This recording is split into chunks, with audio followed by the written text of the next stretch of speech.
Finding a full-size mechanical keyboard with a thocky sound and satisfying feel can be really difficult in a world full of 75% and TKL layouts. That's why KZZI is trying to change that with their new KZZI K98 or 10-key full-size keyboard. The KZZI K98 promises to have a smooth, creamy feel along with a deep and thocky sound. Now in today's comprehensive review of the KZZI K98, we are going to go into all of the details and specs of the K98. We're going to take it apart to see how modifiable it could be for someone that wants to customize the overall feel and experience that they have while typing on it. And then finally, we're going to give it a sound test to see if it really lives up to the hype of having a creamy, thocky sound. Welcome back to Desktop Tech, my baby YouTube channel, where we review tech that you would find on top of your desk. And if you guys appreciate this kind of content, a like and subscribe would be vastly appreciated as we get to the goal of 500 subs. Now, starting off, I want to talk about the design of the KZZI K98 because looking at it, it feels very nostalgic even though it's quite plain. The color scheme of this is this kind of beige cream tone that reminds me when beige was all the rage in the late 90s and early 2000s. I'm sure I had a compact desktop PC, like from the brand Compact, that had a similar color palette because this feels really nostalgic for me and it might feel nostalgic for you. Talking about the aesthetics and the designs of the KZZI K98, although this is a 98% keyboard, you are going to have the home, page up, page down, and delete keys being slightly shifted from where you would normally find them. Other than that, you're going to have a scroll wheel on the right hand side, and this scroll wheel has quite a bit of functionality. It can be used to turn the keyboard on and off, as well as cycling through the different modes, being 2.4 gigahertz, Bluetooth, as well as wired. On the front of the keyboard, or the part that would be facing your computer, you are going to have a USB-C port as well as a dongle holder for the 2.4 gigahertz dongle. And I really like that this dongle holder is magnetic because it really doesn't let go. It's just nice knowing that the dongle holder is more secure and it's going to be harder to lose track of that 2.4 gigahertz dongle. On the bottom of the keyboard, we have this really nice metal weight that's got this brushed design. I find it to be quite eye-catching, and it in general looks pretty good and does a good job of weighing down the keyboard and keeping it from moving anywhere. Also on the bottom, we are going to have 4 rubber feet. Those rubber feet are going to have some adjustment for them for the front of the keyboard, and those adjustment points will allow you to have a higher rake or a higher slope or a lower slope, and there's rubber feet on the bottoms of those as well. Flipping our way over to the front of the keyboard, and we do have a very, very minor chin. While this isn't a low profile keyboard, I think people that are more sensitive to the angle of their keyboard are gonna find this keyboard really nice and approachable. I don't see anyone necessarily needing wrist rest for it. And just overall, I think that the usage of it is designed the design for the usage makes this a very easy keyboard to use and a very easy keyboard to kind of warm up to. Now, talking about the construction and design of this keyboard, KZZI says on their website that the actual chassis or the actual case of this keyboard is made with thicker plastic. They say that the plastic is going to be more durable and kind of heavier duty, and it certainly sounds that way when we kind of knock on the back of it. It has a kind of deep and very kind of bassy sound would be, I guess, the best way that I can describe it. It definitely sounds a little bit bassier than my Acco 5075S, which is the only other plastic keyboard that I have. And it definitely feels like really nice and high quality. Now, talking about the keycaps that we have, all of the legends of these keycaps are really well printed.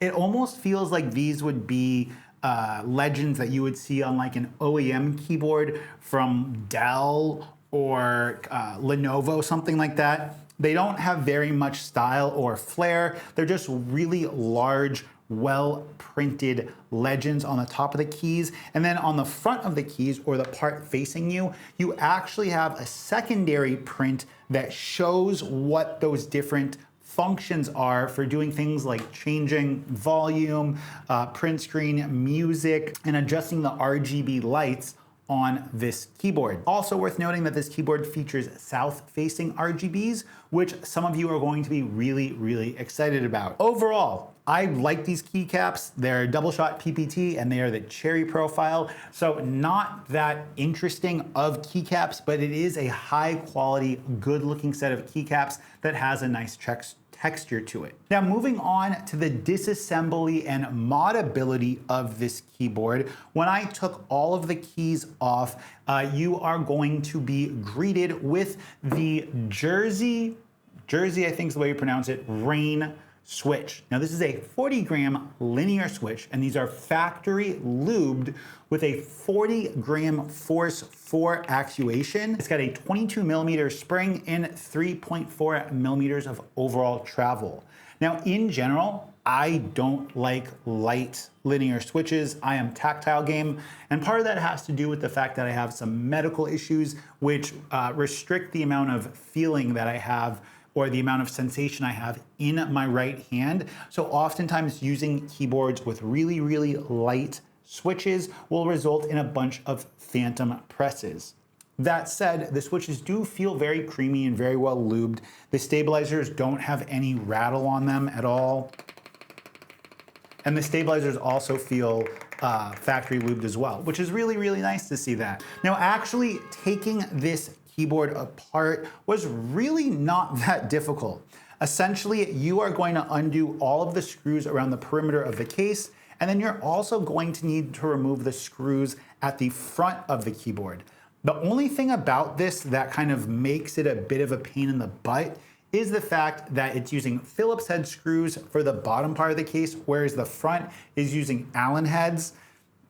I don't really think this is that big of a deal, but if you are looking to take this keyboard apart, just make sure you have the correct tools on hand. Now, after removing all of the screws from the bottom of this keyboard, we are going to then separate that top case from the bottom half.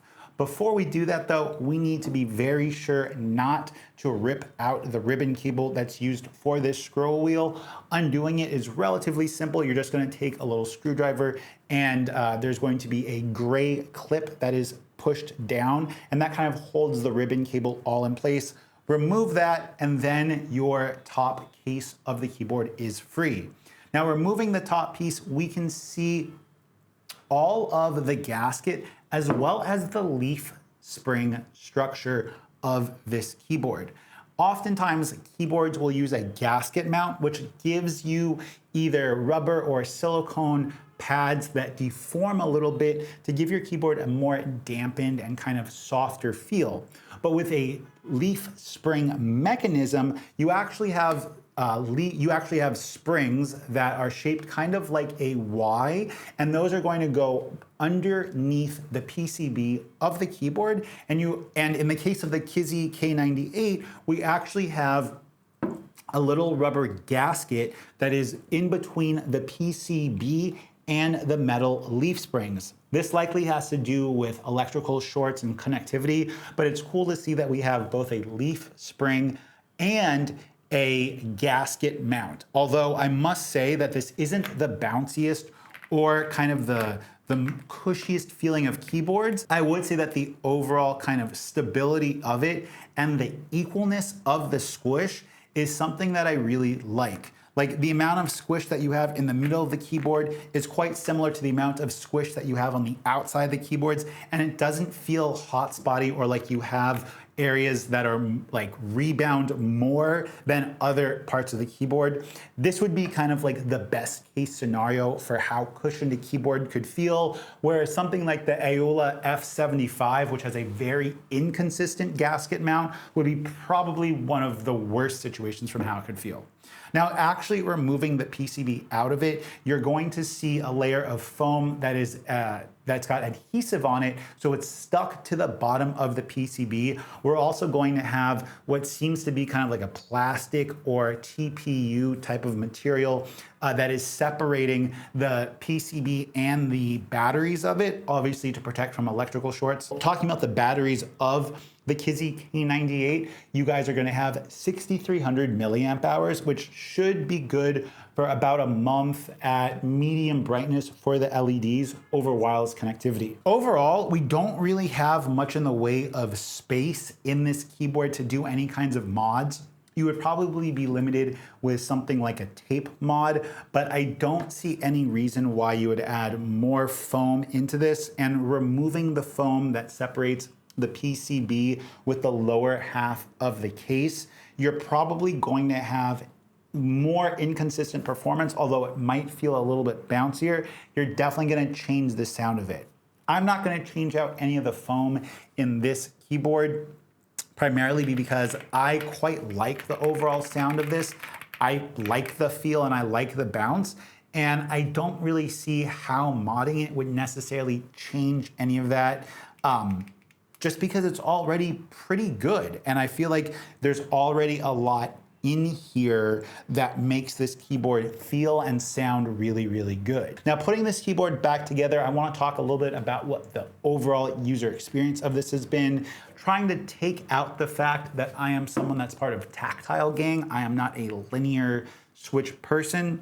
I found that the overall typing feel of this to be pretty good. Even though I prefer tactile switches, I like the amount of squish and the amount of feel that I have in this keyboard with its current setup and these switches. Because you don't have so much squish with the gasket or a cut PCB, you are going to have a very, very consistent, very soft typing feel with not much in the way of rebound. If you're someone that likes linear switches, I think that this is a great option. Although personally, this isn't the feel, or this isn't like the thing that I necessarily like. I could totally see how someone that needs a 10-key keyboard would really like this.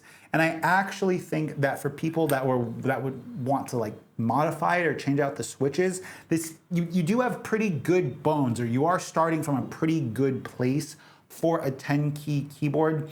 I find that the overall rigidity of the chassis of this keyboard and the thicker plastic that KZZI talks about to really make this a nice starting point. I know some people are going to want an aluminum chassis keyboard, and that's very much personal preference, but I think that overall, this is a great starting point. Whether or not modding it will make it any better of an experience, that's kind of left up to you. What can't be changed, though, is the fact that you need proprietary software in order to change any of the settings, and that's going to be compatible with Windows only, so no QMK or VIA support on here. That said, I have found that it works fine on my Mac with some of the tweaks I've made on my Mac computer. And if you guys are curious about how I set up all my mechanical keyboards to work on my Mac, let me know in the comment section down below. If I had to rate this keyboard's customizability out of 10, I'd probably say that this is like a 6.5 out of 10. The disassembly process of it is relatively simple. It has features like a leaf spring, and it's got layers of foam that you could take out.